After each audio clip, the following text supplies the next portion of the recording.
My family kicked me out at 18, calling me a lazy loser who'd never succeed. 10 years later, I bought their failing company, and now I'm firing every single one of them personally.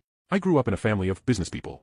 My parents owned a mid-sized furniture company, and since I was a kid, I heard that one day it would all belong to my older brother. I, on the other hand, was the lazy one, the one who lacked ambition. In school, I wasn't exactly the best student. I struggled with math and spent most of my time drawing in class. My parents constantly told me I'd never amount to anything if I kept that up. My older brother, however, was the golden child, straight A's, class monitor, and already helping with the family business by the time he was 16. At 17, I discovered my passion for design. I'd spend hours sketching unique furniture, trying to create something different.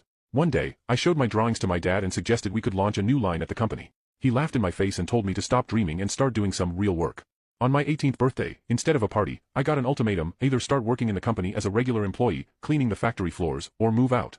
I said I wanted to study design in college. My dad responded that he wouldn't pay for a worthless degree. That night, they held a family meeting. My uncles, cousins, everyone was there. My dad announced that I was a disappointment and that he was kicking me out to teach me how to be a man.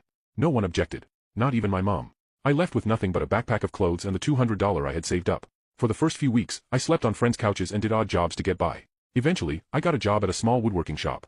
The owner, Mr. Roberto, saw my sketches and, unlike my family, was impressed. Not only did he give me a chance, but he also taught me everything about woodworking. In my free time, he let me use the shop to create my own designs. After a year, he even helped me get a scholarship to study design. During college, I worked 3 jobs to support myself. In my spare time, I kept designing and perfecting my craft. In my final year, one of my projects won an International Furniture Design Award.